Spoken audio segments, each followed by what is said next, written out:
Tadi disampaikan bahwa kajian itu di masjid, bukan di rumah. Apakah kajian di rumah itu hukumnya haram? Ini salah paham lagi.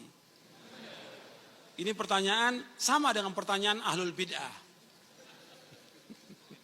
Pertanyaannya sama dengan pertanyaan ahlul bid'ah. Ketika kita melarang, Ustadz bagaimana hukumnya baca Al-Quran di kuburan? Nggak ada contoh. Nabi nggak pernah baca Al-Quran di kuburan. Sahabat nggak pernah baca Al-Quran di kuburan. Para tabi'in nggak. Nabi suruh baca Quran di rumah dan juga di masjid. Apa kata mereka? Salafiyin melarang kita baca Al-Quran. Sama dengan Ahlul Bidah tadi pertanyaan itu, sama dengan Ahlul Bidah. Ahlul Bidah bilang Salafiyin melarang kita. Saya ambil contoh lagi. Ketika kita jelaskan bahwa perayaan Maulid Nabi nggak ada contoh. Ada nggak contohnya? Nggak ada contoh perayaan Maulid Nabi. Di zaman Nabi SAW, sahabat, tabi'in, sampai zaman Imam Syafi'i, nggak pernah ada. Kemudian kita katakan nggak ada contoh. Ini perbuatan beda. Apa kata Ahlul Bidah? Oh ini Ahlus Sunnah melarang kita mencintai Rasulullah. Betul nggak seperti itu? Ini orang-orang Wahabi ini melarang kita mencintai Rasulullah. Mencintai Rasulullah hukumnya apa? Wajib. Wajib mencintai Rasulullah. Tapi bukan mengadakan perayaan Maulid. Paham nih? Banyak Ahlul Bidah seperti itu. Ya. Seperti kita melarang orang untuk tahlilan.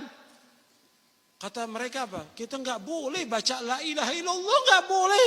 Sama kelompok Wahabi kata mereka. Jadi yang kita katakan tahlilan nggak ada contohnya. Nggak ada contoh. Nggak ada. Dilihat dimanapun nggak ada. Bahkan Imam Syafi'i pun nggak pernah melakukan. Tanya kepada kiainya mana contohnya tahlilan itu. Apa jawaban kiainya? Memang orang-orang salaf itu melarang kita baca la ilaha illallah.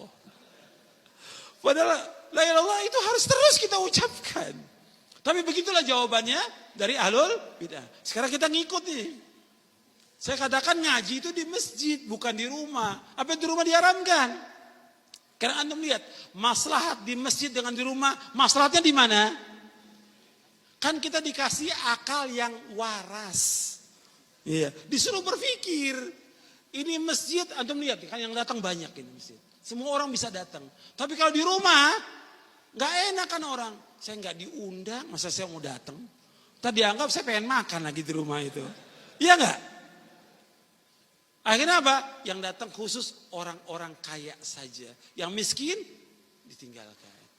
Sama seperti orang, ada tren sekarang ngadakan pengajian di hotel-hotel. Kenapa harus di hotel?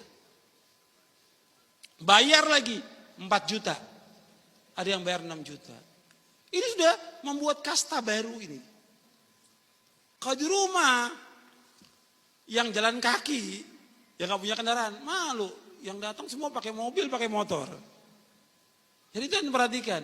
Maslahat di masjid atau maslahat di rumah? Di masjid. Kalau di rumah, orang rumahnya nanti juga akan apa? Sibuk dia. Yang milik rumahnya sibuk. Kalau dia sibuk, dia nggak memperhatikan kajian. Maka saya sering ingat, panitia pengajian duduk di majelis. Jangan sibuk sendiri, karena dia juga harus dapat manfaat ilmu. Harus duduk catat dia sama. Kalau di rumah, udah sibuk. Atau sebagian di rumah, kajian di rumah, pakai makan apa tidak? Ada yang pakai makan. Kalau sudah ngaji, makan, yang kuat apanya? Makannya.